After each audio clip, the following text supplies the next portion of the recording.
이번에는 벨만 포드 알고리즘에 이어서 가장 유명한 최단 경로 알고리즘인 다익스트라 알고리즘에 대해서 살펴보겠습니다. 벨만 포드 알고리즘에서는 어떤 주어진 소스 노드에서 소스 노드를 제외한 다른 모든 노드로 가는 최단 경로 알고리즘을 한꺼번에 모두 구하는데, 예를 들어서 중간에 3개의 노드를 거쳐서 V로 가는 게 최단 경로였다면 각각의 엣지를 E1, E2, E3, E4라고 하겠습니다. 그러면 결국 이 최단 경로에 나타나는 엣지의 순서대로 차례대로 릴렉스를 해야 되는 거죠. 처음에는 E1 릴렉스를 해야 되고, 두 번째는 E2, 세 번째는 E3, 네 번째는 E4. 그러면 S에서 V로 가는, 그리고 S에서 V로 가는 모든 노드 상에 있는 노드까지 최단 경로를 모두 알 수 있게 되는 거죠. 그런데 어떤 노드부터 릴렉스를 해야 되는지는 모르니까 결국은 어떻게 하냐면 n-3번의 라운드를 거쳐서 매번 라운드마다 모든 엣지에 대해서 릴렉스를 하는 거죠. 그러면 첫 번째 라운드에서는 E1, E2, E3, E4가 전부 다 임의의 순서로 릴렉스가 될 텐데 결국은 E1이 릴렉스 된다는 거죠. 두 번째 라운드에서도 모든 엣지가 릴렉스 되니까 E2가 그 다음에 두 번째 라운드에서 릴렉스 되고, 세 번째에서는 E3, 네 번째 라운드에서는 E4가 릴렉스 됩니다. 결국 처음 네 번의 라운드를 거치면 E1, E2, E3, E4 이 네 개의 엣지가 차례대로 라운드별로 릴렉스돼서 S에서 V로 가는 최단 경로가 계산되는 거죠. 이러한 방식으로 하면 S에서 V뿐만 아니고 다른 모든 노드로 가는 최단 경로의 엣지가 순서대로 릴렉스돼서 최단 경로의 길이를 전부 다 알 수 있어요. 근데 문제는 얘는 n 라운드 정도를 거쳐서 모든 엣지에 대해서 다 릴렉스를 하기 때문에 모든 엣지의 개수만큼 곱하는 건데, 이 엣지의 개수라는 거는 노드의 개수의 제곱만큼 커질 수 있으니까 결국 이 알고리즘은 n3승 알고리즘이 됩니다. 근데 이 n3승은 너무 느리다는 거죠. 근데 릴렉스하는 순서를 모르기 때문에 모든 엣지를 임의의 순서로 여러 번 반복해서 릴렉스를 하기 때문에 이런 느린 시간이 나오게 된 거잖아요. 다익스트라는 좀 더 스마트한 방식으로 어떤 엣지부터 릴렉스를 하는 게 중복 계산을 피할 수 있는 방법일지를 고민했고, 그 아이디어에 따라서 이 n3승보다는 좀 더 빠른 시간의 알고리즘을 설계할 수 있었습니다. 그러면 이 그림을 보고 설명을 드릴게요. 이 노드를 소스 노드라고 합시다. 그러면 여기에 쓰는 빨간색 값은 디스턴스입니다. 처음에 S의 디스턴스는 0이죠. S에서 S로 가는 최단 경로는 웨이트가 코스트가 전혀 들지 않기 때문에 0이고요. 나머지는 아직 최단 경로를 발견하지 못했기 때문에 전부 다 굉장히 큰 값, 무한대 값을 초기화를 시킵니다. 그런 다음 이 디스턴스 값 중에서 제일 작은 값을 하나 선택을 하고요. 그럼 여기서는 S의 디스턴스 값인 0, 이게 제일 작은 값이라서 이 S란 노드가 선택이 됩니다. 그럼 이 S란 노드에서 인접한 모든 노드를 릴렉스 합니다. 이걸 릴렉스 한다는 말은 무슨 말이냐면 여기에 있는 디스턴스 현재 값하고 디스턴스 S, 즉 0에 5를 더한 값이 원래 디스턴스 B에 있는 값보다 작으면 이걸 업데이트하는 거죠. 얘를 5로 업데이트합니다. 그 다음에 인접한 다른 엣지도 릴렉스하면 C의 디스턴스 값은 1로 업데이트 되겠죠. 그러면 이 중에서 다시 5, 1, 나머지는 무한대죠. 이 중에서 다시 최소값인 1을 봅니다. 이 말은 무슨 말이냐면 S에서 C로 오는 어떤 경로 중에 경로의 길이가 1인 경로가 있다는 거죠. 그런데 사실은 얘는 S에서 C로 오는 가장 짧은 경로의 길이입니다. 만약에 1보다 더 짧은 경로의 길이가 있었다면 S에서 다른 B로 가서 B에서 열심히 헤맨 다음에 C로 들어오는 1보다 더 작은 길이의 경로가 있어야 되는데 그거는 거짓말이죠. 왜냐하면 S에서 나가는 엣지가 가장 작은 게 1이었으니까 1로 온 건데 다른 노드를 통해서 나간다는 건 1보다 더 큰 값을 갖고 나가서 돌아와서 C로 다시 돌아오는데 1보다 더 작게 돌아와야 되는 거잖아요. 그럼 결국은 그런 더 짧은 경로는 없기 때문에 S에서 C로 곧바로 오는 이 경로가 C로 오는 가장 짧은 경로가 됩니다.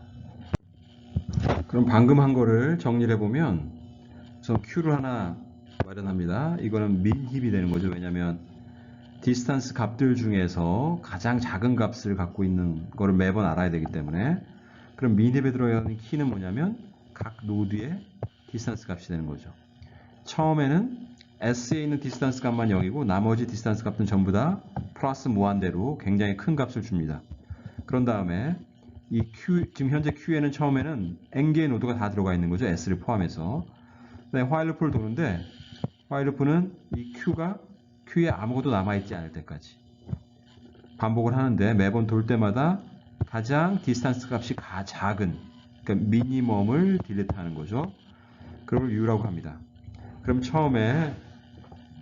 처음에는 S의 디스턴스 값이 0이기 때문에 이 0이 제일 작잖아요. 그럼 0에 해당되는 S가 U가 되는 거죠. 그러면 그 미니멈 디스턴스 갖고 있는 노드 U에 인접한 모든 V에 대해서 릴렉스라는 거죠. 그러면 이 엣지와 이 엣지가 릴렉스 되는 거죠.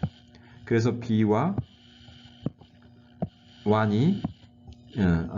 C가 C의 디스턴스가 업데이트가 되는 거고 릴렉스를 통해서 업데이트가 되면 어떻게 해야 되냐면 그 다음에 릴렉스를 한 다음에 Q에 있는 그러면 이 B가 무한대에서 5로 디스턴스 값이 변했잖아요. 그러면 5라는 키값을 갖고 있기 때문에 이 줄어든 키값에 맞는 위치에 힙의 위치에 이 B가 가 있어야 되는 거죠. 그래서 그런 연산을 뭐라고 하냐면 decrease 키라고 합니다. 즉 V의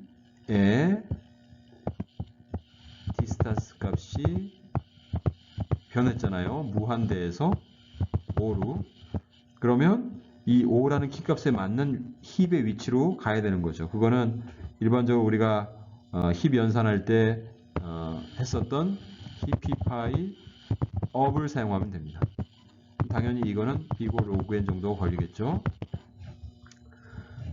그러면 그 다음에 이제 다시 어떻게 하냐면 다시 가장 작은 미니멈 디스턴스 값을 갖고 있는 노드를 선택해서 꺼냅니다. 그럼 이 경우에는 이제 C가 되는 거죠. C. 꺼냈다는 말은 무슨 말이냐면 S에서 이 C까지 오는 최단 거리가 이미 결정이 났다는 거예요. 왜냐하면 이 C의 디스턴스 값은 현재 아직 모르는 최단 경로를 모르는 다른 모든 노드들의 디스턴스 값 중에서 제일 작은 거잖아요. 그럼 이 제일 작은 디스턴스 값보다 더 작은 값으로 이 노드에 도달할 더 짧은 경로는 없다는 의미예요. 그래서 얘를 U라고 하면 U는 이제 C가 되는 거죠. 그 다음에 C에서 인접한 엣지들을 아직 방문하지 않은 엣지들을 릴렉스합니다. 예. 그러면 얘를 먼저 릴렉스했다고 치면 이 1에다가 디스턴스 C의 값인 1에다가 이 엣지의 웨이트를 더한 4 값이 이 B라는 노드에 있는 현재 디스턴스 값보다 작으면 다시 이게 그 값으로 업데이트 되잖아요. 릴렉스를 하면서. 그러면 이 말은 무슨 말이냐면 S에서 B로 오는데 걸리는 경로의 길이가 5였지만 C를 통해서 오게 되면 그거보다 더 1이 작은 4가 된다는 거죠. 그러면 이 4라는 거는 현재까지 B에 올 수 있는 여러 가지 경로들 중에서 제일 길이가 짧은 경로가 되는 거죠. 그러면 이제 Q에서 어떻게 하냐면 이 B라는 값의 디스턴스가 5에서 4로 바뀌었으니까 그 바뀐 4 값에 대해서 Q의 적당한 위치로 재배치를 받아야 된다는 거고 그래서 이 함수를 호출해서 자리를 찾아갑니다. 그러면 4 됐고 그 다음에 이 C에서 다른 인접한 엣지가 이 지금 현재 방금 했었던 이 엣지밖에 하나밖에 없네요. 다 들어오는 엣지이기 때문에 그 다음에 다시 화일 루프를 돌아서 가장 작은 값을 뽑아내면 이 4값이 되고 그에 해당되는 노드는 B죠. B에 인접한 노드 F에 대해서 릴렉스를 하면 지금 이게 무한대인데 4 더하기 1이 돼서 여기는 5가 되고요. 그 다음에 EH에 대해서 릴렉스를 하면 4 더하기 4가 돼서 8이 되죠. 그 다음에 다른 인접한 노드는 없기 때문에 그러면 현재 이제 다시 화일 루프로 들어가면 이 Q에 있는 디스턴스 값 중에 제일 작은 건 5가 되는 거죠. 5, 8, 나머지는 다 무한대니까 그럼 이 노드를 다시 딜리트 하고요. 여기서 인접한 엣지들을 전부 릴렉스 합니다. 얘는 3. 그러면 무한대가 아니고 5 더하기 3이 돼서 8이 되고요. 여기도 내려가면 5 더하기 7이 돼서 12가 됩니다. 그러면 지금 현재 8, 12가 있잖아요. 그러면 이 중에서 또 미니멈 값을 갖고 있는 거는 8인데 둘 중에 아무거나. 예를 들어서 이 노드가 리턴했다 그러면 이제 8이 S에서 D로 가는 가장 최단 경로의 길이가 됩니다. 그러면 다시 이 엣지가 없는데 이 엣지의 웨이트를 2라고 할까요? 2라고 하면 8 더하기 2니까 10이잖아요. 근데 이 엣지는 이 노드는 이미 방문했기 때문에 이거는 방문할 필요가 없고요. 그 다음에 이 엣지는 5가 되는데 5인데 이 엣지도 할 필요가 없고 그 다음에 이 엣지를 보면 이 엣지는 9인데 8에다 9를 더하면 17이잖아요. 근데 17은 12보다 작으니까 릴렉스를 하더라도 여기 있는 값이 변하지 않겠죠. 뭔가 이런 식으로 하면서 계속 반복하면 됩니다. 이제는 이 다이엑스트라 알고리즘이 시간이 얼마만큼 걸리는지 한번 따져볼게요.